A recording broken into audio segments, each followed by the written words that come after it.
ஓம் ஸ்ரீ குருபியோ நமக.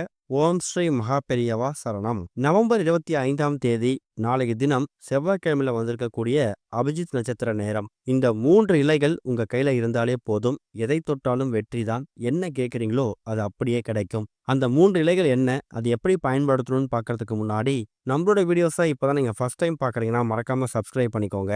தொடர்ந்து இது மாதிரி அப்டேட் தெரிஞ்சுக்கிறதுக்கு பக்கத்தில் நோட்டிஃபிகேஷன் பெல்லை கிளிக் பண்ணி ஆல் அப்படிங்க செலக்ட் பண்ணிக்கோங்க. இப்போ என்னென்ன இலைகளை எந்த மாதிரி பயன்படுத்த போறோம் அப்படிங்கிற பத்தி தெளிவாக தெரிஞ்சுக்கலாம். ஜோதிட சாஸ்திரங்களை பொறுத்த வரைக்கும் நமக்கு தெரிஞ்சது மொத்தமாவே 27 நட்சத்திரங்கள் தான். நமக்கு தெரியாத 28வது ஒரு நட்சத்திரம் இருக்குது. அதுதான் அபிஜித் நட்சத்திரம். அபிஜித் அப்படின்னா வெற்றி பெறுபவர் அப்படின்னு சமஸ்கிருதத்துல அர்த்தமா. அபிஜித் நட்சத்திரம் அப்படிங்கிறது கிருஷ்ண பரமாத்மா அவருடைய மயிலிறகுல ஒளித்து வைத்திருக்கக்கூடிய அற்புதமான ஒரு நட்சத்திரம். இதை ஏன் அவரோட மயிலிறகுல ஒளிச்சு வச்சிருக்காருன்னா, பூலோகத்துக்கு இத மற்ற நட்சத்திரங்கள் மாதிரி அனுப்பும்போது அதை யாரும் தவறா பயன்படுத்திடக்கூடாது, கெட்ட வழிக்கு பயன்படுத்திடக்கூடாது அப்படிங்கிறதுக்காக வெறும் ஒரு மாதத்துக்கு ஒரு முறையோ 2 முறையோ 24 நிமிஷங்கள் மட்டும்தான் பூலோகத்துக்கு அனுப்புவாராம். அப்படி அனுப்பக்கூடிய அந்த நேரத்துல நாம கிருஷ்ண பரமாத்மா கிட்ட என்ன வேண்டுதல் வைக்கிறோமோ அது பன்மடங்கு பெருகும். அதை விட முக்கியமானது, இந்த அபிஜித் நட்சத்திரம் அப்படிங்கிறது வெறும் 24 நிமிஷங்கள் சொல்லியிருக்கோம்ல, அந்த 24 நிமிஷங்களும் உத்திராட நட்சத்திரம் முடியக்கூடிய கடைசி 12 நிமிடங்களும் திருவோண நட்சத்திரம் ஆரம்பிக்கக்கூடிய முதல் 12 நிமிடங்கள் தான் இந்த ஒரு அபிஜித் நட்சத்திரம்.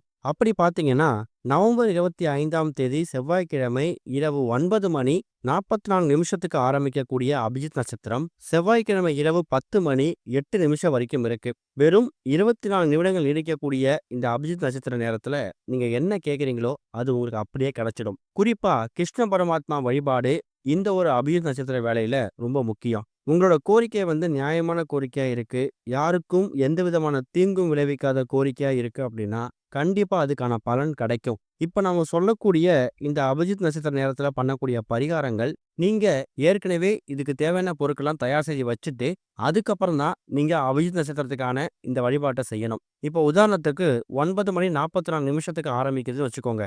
3 இலைகள் நம்ம தயார் செஞ்சு வச்சிருக்கோம்னு சொல்லியிருக்கோம்ல, இந்த 3 இலைகளையும் நீங்க ஏற்கனவே மாலை நேரத்துல கழுவி சுத்தப்படுத்தி தயார் செஞ்சு வச்சுக்கணும். வெறும் 24 நிமிஷங்கள் மட்டுமே நீடிக்கிறதால அந்த 24 நிமிஷத்தோட முதல் நிமிஷம் 9:44 ஆரம்பிச்ச உடனேயே, அதாவது அபிஜித் நட்சத்திரம் ஆரம்பிச்ச உடனேயே இந்த பரிகாரத்தை செய்ய ஆரம்பிச்சிடணும். சரி, அந்த 3 முக்கியமான இலைகள் சொல்லியிருந்தோம்ல, அந்த 3 முக்கியமான இலை என்ன அப்படின்னு பார்க்கும்போது, முதல் இலை வெற்றிலை. வெற்றிகளை வாரி வழங்கக்கூடிய இலை வெற்றிலை. பொதுவாவே இந்த அபிஜித் நட்சத்திரம் வரக்கூடிய நாள் கிழமையை பொறுத்து அதோட பலன் மாறுபடுமாம். அப்படி பார்த்தீங்கன்னா செவ்வாய்க்கிழமையில வந்திருக்கு.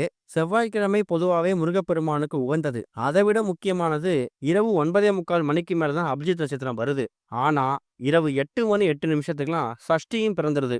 அதாவது இந்த மாதத்துக்கான பெரிய சஷ்டி விரதம், வளர்பிறை சஷ்டி விரதம் 8:08 ஆரம்பிச்சிடும். எப்படி பார்த்தாலும் செவ்வாய்க்கிழமையும் சஷ்டியும் பிறந்ததுக்கு பிறகுதான் இந்த அபிஜித் நட்சத்திரமும் பிறக்குது. அதனால முருகப்பெருமானுக்கு ரொம்ப உகந்த வெற்றிலைய ஒரே ஒரு இலை எடுத்துக்கோங்க.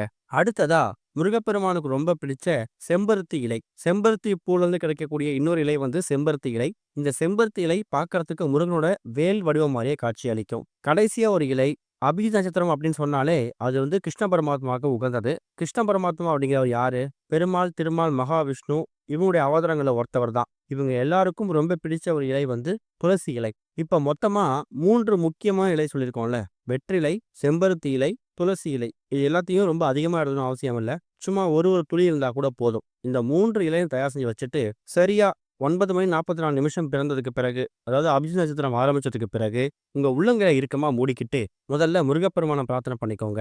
அடுத்ததா செவ்வாய் பகவானை பிரார்த்தனை பண்ணிக்கோங்க. கடைசியா கிருஷ்ண பரமாத்மாவை பிரார்த்தனை பண்ணிக்கிட்டு உங்க குடும்பத்தில் இருக்கக்கூடிய எல்லா விதமான கஷ்டங்களும் கடன்களும் தீரணும், வாழ்க்கையில நல்லது மட்டுமே நடக்கணும்னு சொல்லிட்டு அந்த 3 இலைகளை இறுக்கமா மூடிருக்கீங்கல்ல, அதை மறுபடியும் முருகன் பாதத்திலையும் கிருஷ்ண பரமாத்மா இல்ல மகாவிஷ்ணு, பெருமாள் இவங்க பாதத்துல வச்சு எடுத்துட்டு நீங்க மாதம் மாதம் உங்க வீட்டுக்கு பயன்படுத்தக்கூடிய ஏதாவது ஒரு புத்தகம் இருக்கும், அது கணக்கு எழுதுற புத்தகம் இல்ல உங்களோட பர்சனல் டைரி இருக்கும்ல, அந்த டைரியில அந்த 3 இலைகளையும் ஏதாவது ஒரு பக்கத்துல வச்சு மடிச்சு அந்த புத்தகத்திலே வச்சிடுங்க. இப்ப இந்த மாதம் வரக்கூடிய அபிஜித் நட்சத்திரம் அன்னைக்கு தயார் செஞ்சு வைக்கிறீங்கன்னா அடுத்த மாதம் அபிஜித் நட்சத்திரம் வரைக்கும் அது அப்படியே இருக்கட்டும். பழைய இலைய தண்ணீல விட்டுட்டு, புதுசா அடுத்த அபிஜித் வரக்கூடிய அந்த நாள்ல இந்த இலைய தயார் செய்து எடுத்த இடத்துலயே வச்சுடுங்க.